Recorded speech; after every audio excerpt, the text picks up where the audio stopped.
Good evening, Virgo. What's coming in end of April isn't gentle news. It's the kind that stops your heart for 3 seconds before it remembers how to beat differently. I'm serious about the crying warning. This hits deep. Jaw dropping news has specific quality. It's not expected update, not logical progression of situation you've been watching develop. It's it's rupture in reality as you understood it. It's information that forces complete reconfiguration of how you see your life, your past, your future, someone's feelings, someone's intentions, something you thought you knew that turns out you didn't know at all. The news coming in April is that magnitude, is that transformative. And it's about love, about romance, about the person or people in your emotional landscape whose feelings or actions or choices have been mysteries you've been trying to solve, questions you've been asking that nobody answered clearly until now, until April, when the answer arrives with force that cannot be ignored, cannot be misinterpreted, cannot be filed away as interesting information because it's too big, too significant, too emotionally charged to process casually. Here's why I'm warning you not to cry, because you will cry. The news triggers tears not because it's necessarily sad, though it might be sad depending on your specific situation, but because it's overwhelming, because it touches something so deep in you that emotional response is automatic, is bypassing your control, is your body processing shock through the only release valve that works for information. This intense, which is crying that might be joy or grief or relief or devastation or complex mixture of all of those simultaneously, because life changing news rarely creates single clean emotion, usually creates a whole storm of feeling that needs to pour out through your eyes before you can even begin thinking clearly about what the news means and what you're supposed to do with it.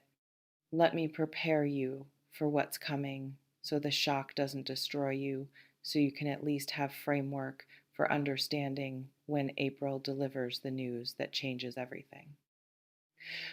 First possibility, love confession that rewrites history. Someone you've known, someone you've been around, someone whose feelings you thought you understood, they reveal they've been in love with you for years. Not casual interest, not recent development, years.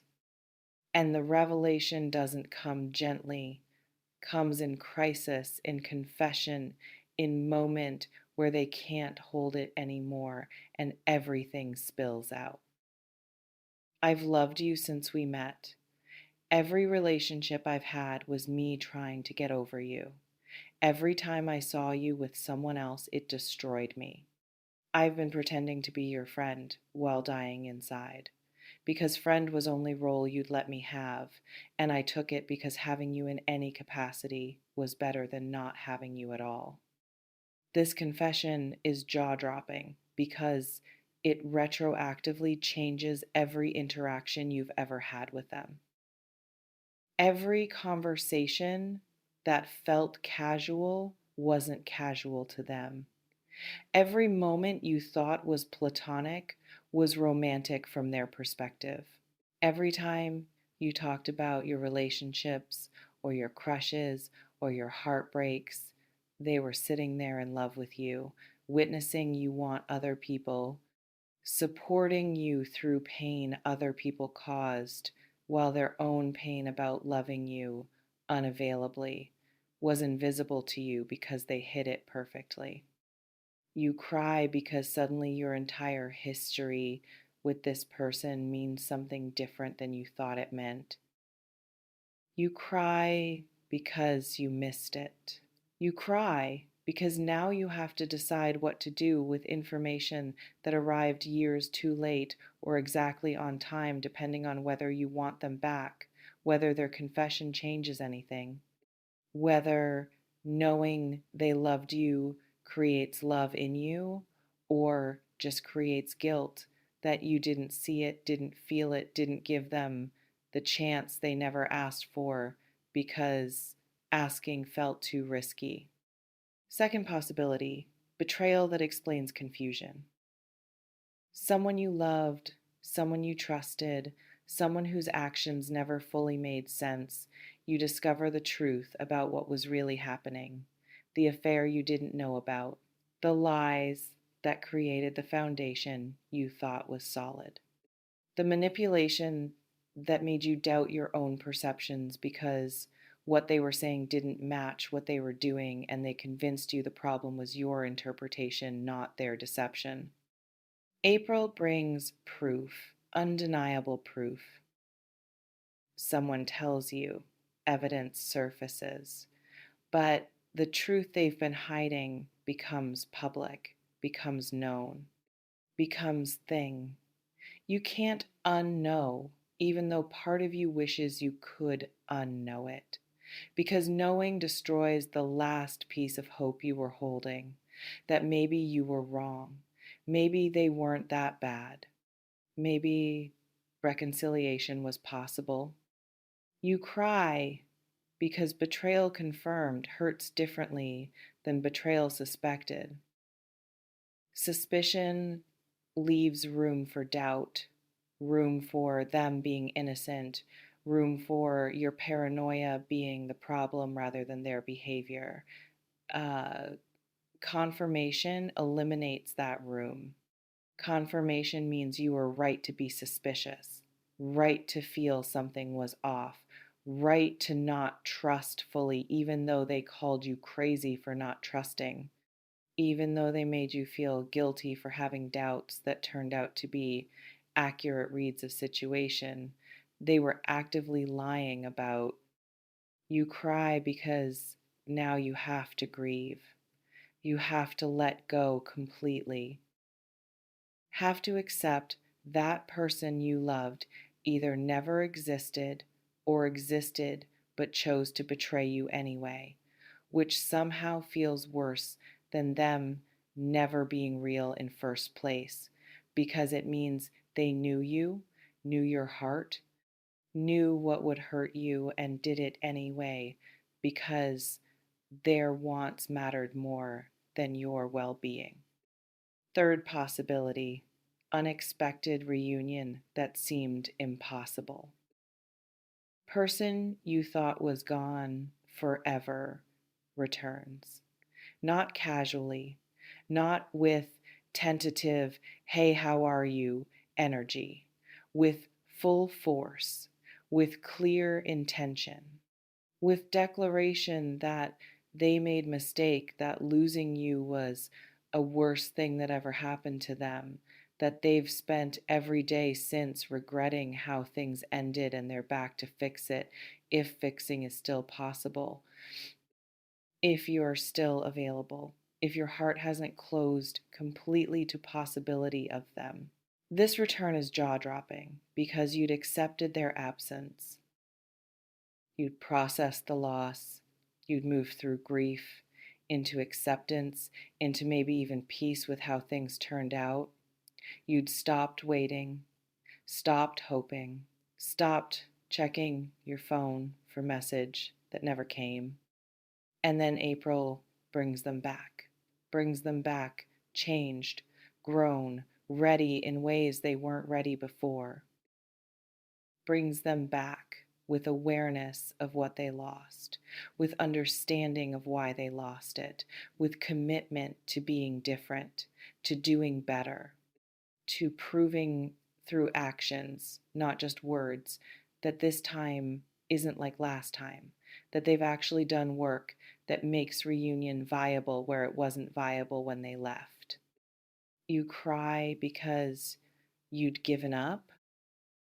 You cry because hope you buried is resurrecting, and resurrected hope is vulnerable, is tender, is terrified of being disappointed again.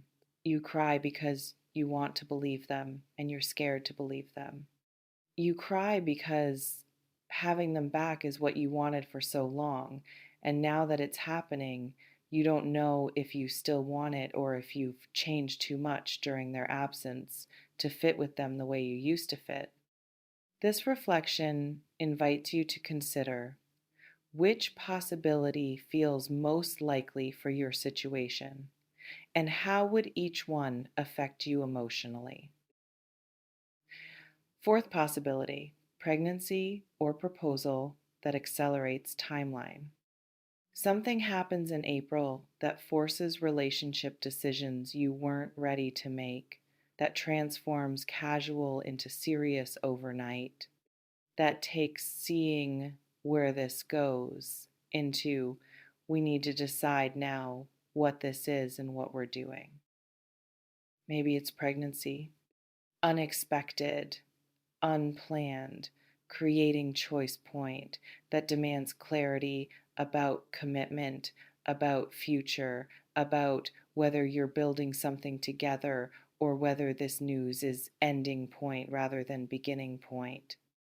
Or it's proposal, someone deciding they're done waiting, done dating casually, done pretending they don't know what they want when what they want is you permanently, officially, with legal commitment that makes leaving harder, which either feels romantic or feels terrifying, depending on whether you're ready for that level of commitment.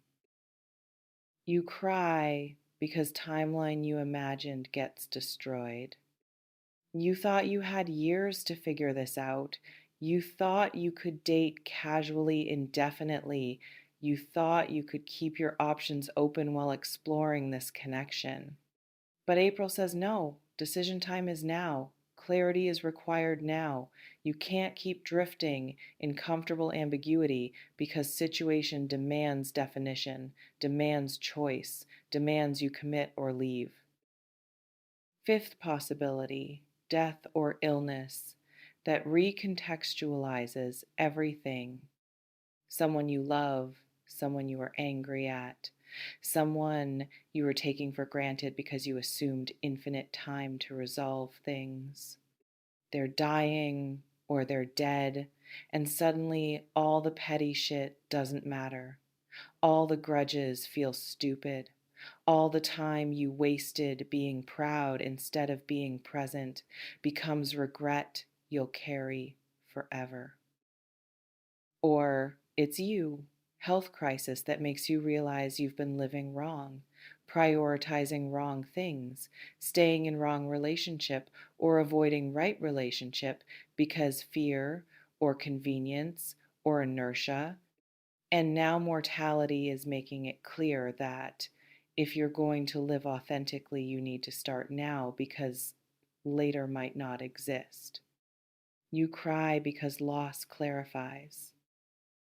You cry because you'd give anything for one more conversation, one more chance to say you're sorry, or to say I love you, or to fix what you broke when you thought you had unlimited time to fix it. You cry because priorities that seemed so important yesterday are revealed as trivial when measured against reality of someone being gone. Sixth possibility, someone else's happiness that breaks your heart. Person you wanted, person you were hoping for, person you thought might eventually choose you. They announce engagement to someone else, pregnancy with someone else, commitment to someone else, that makes it undeniable that they chose, not you. That whatever you were hoping for is officially impossible because they've locked themselves into future that doesn't include you. You cry because hope dies. You cry because you were wrong about their feelings or about your chances.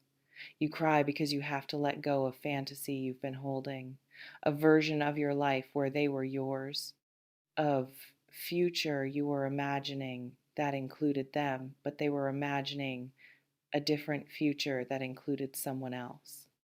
This reflection invites you to consider what news would be hardest for you to receive, and why does that particular scenario create the most fear? Now, let me address how to prepare for jaw dropping news when you don't know specifically what it is. First, create support system now. Tell people you trust that something big might be coming in April, that you might need them, that you might not be okay, and you'll need safe place to fall apart if falling apart is what happens when news arrives. Don't wait until you're in crisis to reach out. Set up support infrastructure before you need it. So when April breaks you open, you're not scrambling to find help. You're just activating help that's already on standby, already prepared to catch you. Second, clear your schedule around April if possible.